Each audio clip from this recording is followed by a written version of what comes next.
Нұрғали Ораз колониядан қашқан бала. 2 бөлім. Күпәйкелі бала Асан біраздан соң биік өрдің үстіне көтерілді. Қашан шығып боламын дегенше алқынып, ырсылдап шаршап қалыпты. Маңдайын терін сүртіп, осы жерде отырып алып, аздап демін алғысы келді. Бұл тұстан айналаның бәрі анық көрінеді екен. Алыста теңіздей бұлдыраған көкжиекпен астасып жатқан маңдала, мынау дүниеде тек қаталдық қана емес, тарқандық пен кеңдік, жомарттық пен мырзалық та бар екенін үнсіз ұқтырып жатқандай. Ол күпәйкесін қыр үстіне тырбиып өскен нәзік қоңыр бастың үстіне төсеп жатқанда байқады. Кеше өз омырауынан жұлып тастаған ақ жолақ матаның ізі кәдімгідей-ақ білініп қалған екен. Колонияда жүргенде бұзаудың тілінде ғана сол бір ақ жолақ матаға өзінің аты-жөні жазылған еді. Бөрібаев А деп. Кенет оның дәл төбесінен бозторғай шырылдады. Көк жүзінде ілініп қалғандай бір орнынан табжылмай безектеп әнге бастай келіп, Асан мұнда жатыр, Асан мұнда жатыр дегендей болады ма өзі? Немене? Бірақ боздалада Асан Бөрібаев қорқатындай түк те жоқ. Шырылдасаң шырылдай бер, бозторғай. Тынбай шырылда, мен саған бәрібір тиіспеймін. Мен сенің ұяңа салған жұмыртқаларыңды ұрламаймын деп ойлады Асан. Тіпті бұдан соң ешқашанда ұрлық жасамаймын. Өйткені ұрлық жасаған адамды жұрттың бәрі жек көреді. Иә, сөйтеді. Асан ұрлық жасап ұсталған кезде балалардың бәрі де жек көріп кетті ғой оны. Бір күн ол аудан орталығындағы дүкендерді аралап, интернетқа қарай қайтып келе жатты. Оның бұл жолғы үміті тіпті үлкен еді. Бүгін дүкенге жаңадан әдемі велосипедтер түсіп жатыр екен. Асан оларды алғаш көргенде-ақ көзі жайнап қызығып кетті. Сол жерде айналшықтап қарап ұзақ тұрды. Әлгі велосипедтердің жиналып құрастырылды оп-оңай. Жиналған кезде кіп-кішкентай бола қалады. Ал құрастырылған кезде Асан мен Әскербек мінгессе де көтере беретіндей үлкен. Бірақ шіркіннің бағасы қан удай қымбат. Тұп-тура 80 сом. Ал Асанда ондай ақша қайдан болсын? Мүмкін. Кенет ол өзі келе жатқан көшенің ең шетіндегі үйлерге біртүрлі үрейлене қарады. Анау бір шеттегі үйдің иелері үнемі бола бермейтін сияқты. Түнге қарай терезесінен шам жарығы көрінетін кезі сирек. Оны Асан бұрында байқаған. Тап қазір аяғы өз-өзіне солай қарай бұрылып, қиыстап бара жатқан сияқты. Енді бір қараса, әлгі үйдің қақпасының алдында жетіп қалыпты. Есік тақырын итеріп көріп еді, ашық тұр екен. Жан-жағын алақтап, ұрлана басып, ауланың ішіне кірді. Сол сәт, егер біреу алдынан шыға қалса, адасып жүр едім, аурухананы көрсетіп жібермейсіз бе деп сұраймын деп, бір сақты ғой санасына зу етіп жүзіп өтті. Қазір ойлап қараса, онысы барып тұрған ақымақтық. Тек ақымақтық қана емес, нағыз сатқындық.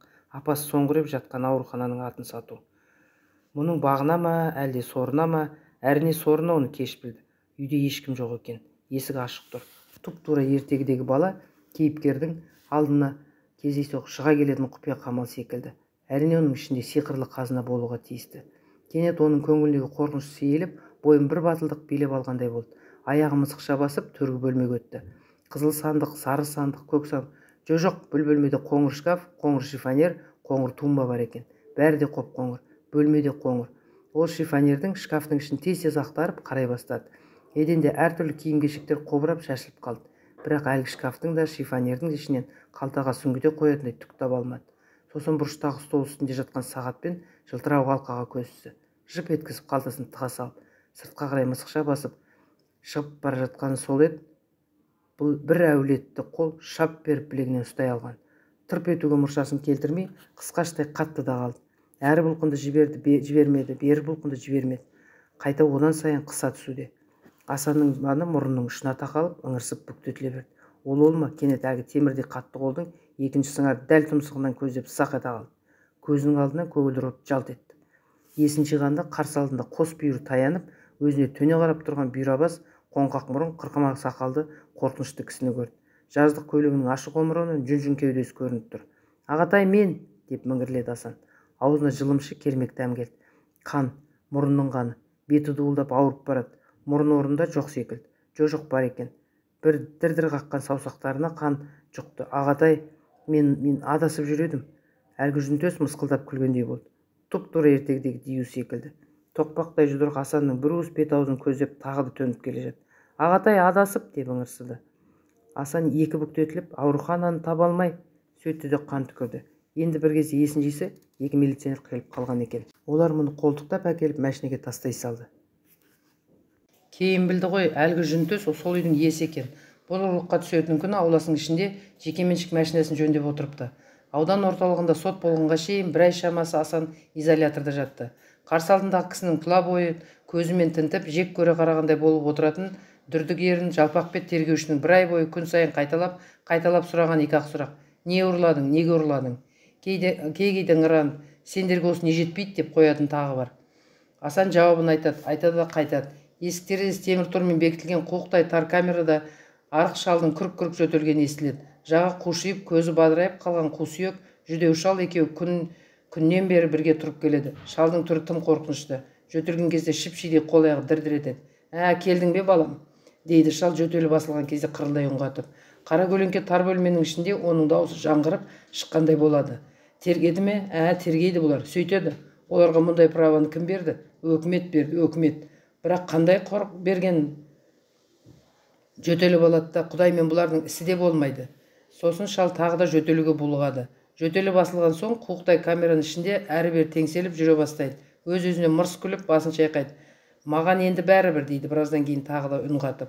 Ол қақпасты өлтіргеніме өкінбеймін. Ол менің қанымды ішті. Өмір бойы өлтіріп, тірідей жерге көміп келеді. Ал менің оны бір-ақ рет балтамен қақ маңдайдан. Жоқ, арт жағынан келіп ұрған екен ғой. Шал бұл сөздерін түнде қастырып жатып та қайталайды. Сол кезде Асан қатты қорқады. Күндіз ештеңе емес, оның осы бір қорқынышты сөздерімен мұның құлағы үйрене бастағандай. Бірақ түнде бәрібір қорқады. Ол кімді өлтірді, неге өлтірді? Шынымен мынау аруақтай қорқыныш шал біреудің ажалын жетті ме, әлде өтірік айтып жүр ме? Бұл ойларына Асан жауап таба алмайды. Әйтеуір тергеушілер шалды соңғы күндер көп әурелемейтін болды. Олар бұдан күдер үзген бұлар сірә. Асан да шалдың есі ауысқан шығар деп ойлайды. Бүгін күзетші қолындағы көп кілттің біреуімен темір есік сылдырлатып ашты. «Әй шал!» деді камераның түкпіріне тізесін құшақтап брус болып бүрісіп отырған шалға. «Қуана бер, кемпірің өлмепті, ауруханадан хабар айтты. Бүгін көзін ашыпты байқұс. Енді сенің жазаң жеңілдейтін болды». Шал алғашқыда тосын хабарға қуанғандай орнынан атып тұрып, есікке қарай қолын жайып ұмтыла түсіп, кенет сілейіп қатты да қалды. Алға қарай созған қол дірілдеп, бірдеме айтпақ болып оқтала беріп тас еденге сылқ етіп құлап түсті. Күзетші есікті шапшаң ашып ішке енді де жеп-жеңіл арық шалды судың балаша көтеріп алды. Су әкел!» деді ол Асанға лақтай қарап.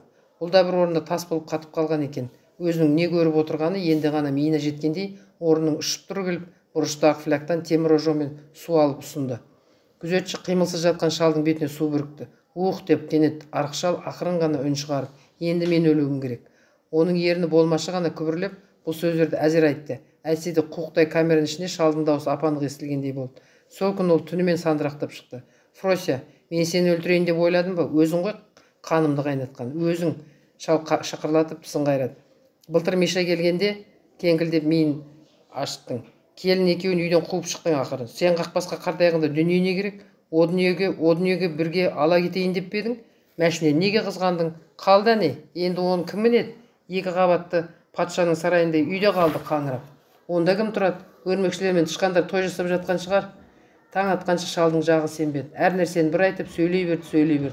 Ақыр темір торлы терезеден бозала таңның белгісі біліне бастаған шақта Асан қалжырап ұйықтап кетті. Бұл оянған кезде шал камерада жоқ екен. Оны басқа жаққа алып кетті. Содан қайтып Асан оны көрмеді. Бірақ сол бір жұмбақ шалдың бейшара кейпі көз алдында мәңгі қалып қойды. Өмірде әртүрлі адамдар болады екен ғой деп ойлады Асан сонда.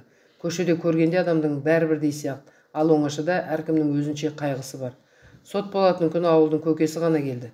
Интернаттағы бір-екі тәрбиеші апай мен кірпі шал, шегір көз директор қатысты. Асан сотты жүргізіп отырған орта бойлы ақсары кісіден емес, осы шегір көз директордан көбірек қорықты.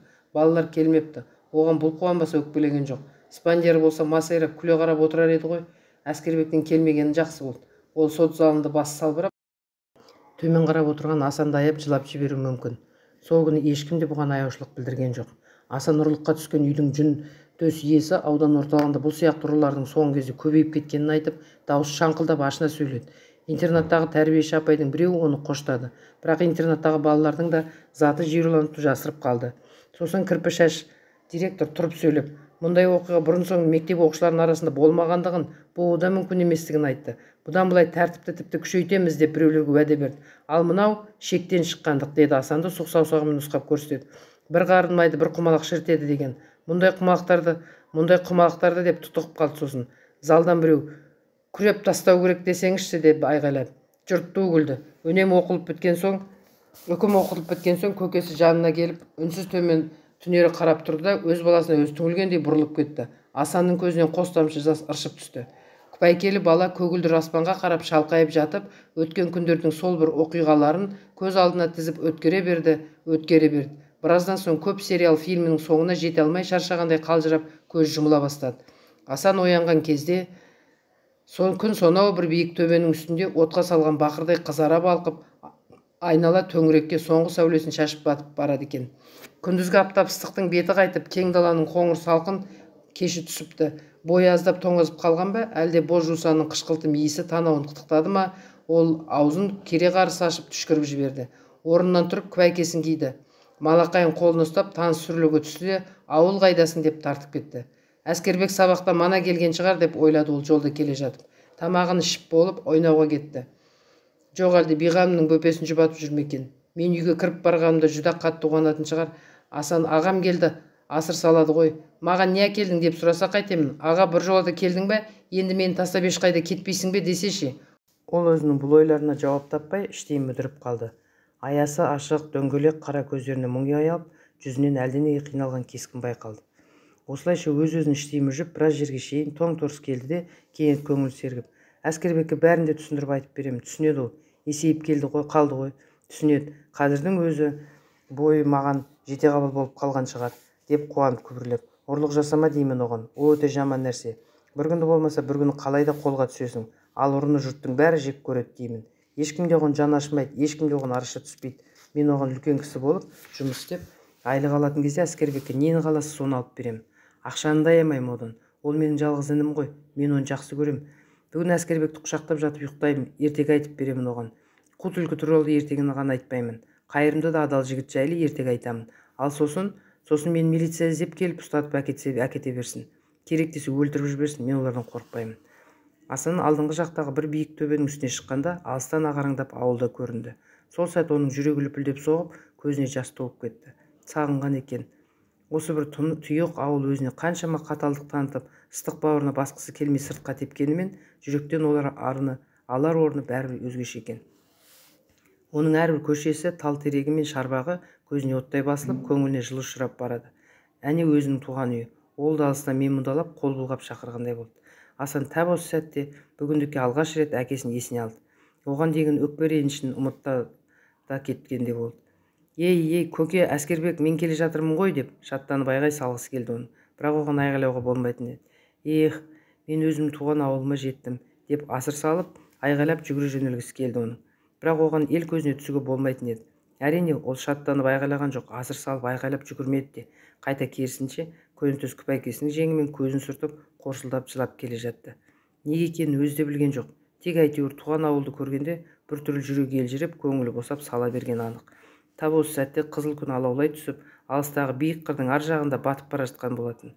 Үйге тезірек жеткісі келіп, ол аяғын жылдамдата басты. Керзетіктің қонышы бір-біріне тиіп қажалып, тырп-тырп етіп барады. Шеткүйдің тұсына өте бергенде бір кемпірдің "Бұл кім ей?" деген қарлығын күні естілді. Неге жауап қатпайсың? Астапыралла адам ба, басқа ма өзі? Асан үндемеді. "Әй шал, қораның есігін мықтап бекітпедің?" деп кемпір енді басқа жаққа қарап дауыстап. "Тастай қып бекіткенмін" дейді шалдың даусы естілді. "О несі?" не болса соған үрейленді. "Қайдан білейін, бұл күнде кім көп, ұры-қары көп." Асан өз үйінің арт жағынан келіп, таныс шарбақтан секіріп түсті де баудың ішімен өтті. Есік алдында биғаным кір жуып отыр екен. Ту сыртынан шыққан аяқ дыбысынан шошып кетті. "Ах!" деп орнынан атып түрегелді. "Құдайым-ай, бұл сен бе едің?" Көз шарасынан шығар үйленіп қарады Асанға. "Қорықпаңыз" деді Асан ақырын үн қатып. Мен бе? Асанмын ғой, сәлеметсіз бе?" "Сәлемет, зәремді ұшырдың ғой. Қайдан сап ете қалдың өзің, көктен түстің бе?" "Әскербек үйде ме?" "Жоқ, Әскербек ол интернатта оқып жүр, кеше кеткен. Әкең жұмыста. Ал сен бір жолата босанып келдің бе?" Асан үн қатпады. Биғаным болса бұған тағы да таңдана қарап тұрды да кенет бәрін түсіндегендей аузын алақанымен баса қойды. "Апа, анау көке ма?" деп аяғын апыл-тапыл басып жүрген кішкентай бала оның етегіне тартқылап. "Әй, иә, бұл көке ғой" деді биғаным әртүрлі селқос үн қатып. Асан жортпаш баланы көтермек болды. "Келе ғой, келші маған" деп шақырды. Бірақ биғаным қасына тұрған баланы өз қолына көтеріп алды. "Сен үйге кірсейші" деді Асанға. "Жолдан шаршап келген боларсың, қарның да ашқан шығар. Біз тамақ әзірлейік."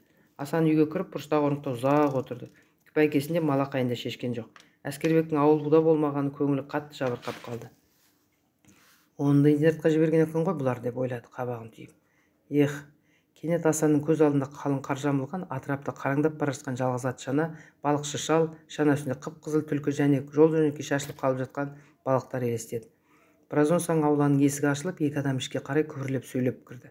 Алдыңғысы бөпесін бауырына уысына қыса көтерген биғанымда, ал соңғысы осы ауылдағы учаскелік милиционер еді. Олар бері таман жақындаған кезде биғаным қолымен ымдап үй жақты көрсетті. Милиционер әуелі мысықша басып келіп, терезені сығалады. Сосын есікті сарт еткізіп ашып, ішке шапшаң кіріп барды. Үйде ешкім жоқ еді. Шам жанып тұр, көлденең жатқан бөгде зат көзге шалынбайды. Бәрі де тап-тұйнақтай. Тіпті бұл үйге көптен бері ешкім бас сұқпаған секілді. Ол фуражкасының қоңқағарын сәл көтеріп қойып, үнсіз сыртқа шықты. Есік алдындағы теректің түбінде тасаланып тұрған биғаным оған таңдана қарады. Жоқ, деді милиционер көңілсізмен. Ешкім жоқ. Жоғы несі? Деп биғаным көз атсыздай болып. Жаңа ғана мен кір жуып отырғанда келіп еді ғой, демнің арасында. Мүмкін емес. Не? Ұшты-күйлі жоқ болып кетуі мүмкін емес деймін. Мүмкін, деді кенет ұзынтұра кексе милиционер өзін кіналағандай. Бәрі де мүмкін. Ұшты-күйлі жоқ болып кетуі де, тіпті құс болып ұшып кетуі де мүмкін. Өйткені бала періште ғой, балаларды сақта, биғаным. Бұл кезде Асан түнделетіп, Әскербекті іздеп аудан орталығына қарай жаяу тартып бара жатқан болатын. Түн тастай қараңғы еді. Тіпті аяқ астындағы жол да көрінбейді. Маңдала маужырап ұйқыға шомған. Тек қара барқыт аспан аясында сұлбаланып, жол жағасында сап түзеген электр бағаналарының ұшар басы ғана қарауытып көзге шалынады. Тап осы сәтте сол бағаналардың сәл төменгі жағында ызыңдап тұрған телеграф желісінің бойымен аудан орталығындағы ішкі істер бөліміне сонау Жаманқаладан суыт хабар жетіп жатқанды. Алло, бұл Шеңгелді ауданы ма? Деді Жаманқаладағы кезекші офицер үнсіз. Иә, соның дәл өзі, деп мұндағы кезекші сол мақамға салып. Біздің ауылдың тұрғыны Асан Бөрібаев кеше кешкісін балалар колониясынан қашып шығыпты. Өй, дөйт деген ол қалай қашып кетіп жүр? Деді мұндағы ергіп отырған кезекші қалжыңға ерік бермек болып. Кеше ғана қашыпса, бүгін тез-ақ байқап қойыпсыздар ғой. Бірақ ар жақтағы дауыс сәл тосылып қалды. Балалар жұмыстан оралып қақпадан кіріп жатқан кезде ол күзетшінің бункеріне жасырынып қалған, деп кәдімгідей салмақ жауап қатты. Сіздің қызметтегі шеніңіз қалай еді өзі? Старшинасы ба? Капитанмен бұлай қалжыңдасуға кім рұқсат берді сізге? Тез арада бақылау жүргізуді бұйырамын. Ол бала өз үйіне соқпай кету мүмкін емес. Құп болады, жолдас капитан. Қалай да табамыз. Құдай үшін, немене, кім үшін? Құдай үшін кешіре көріңіз, жолдас капитан. Жарайды енді. Көзге түртсе көргісіз, тастай қараңғы түнде телеграф бағаналарына оқта-төкте бір қарап қойып, қыбырлап жүріп келе жатқан кішкентай жолаушы бұл кезде жол ортасына жетіп те қалып еді. Қымбатты оқырмандар, каналыма тіркеліп, лайк басып, комментарий жазып, қолдауларыңызды сұраймын. Алда әлі талай әңгімелер тыңдайыңыздар.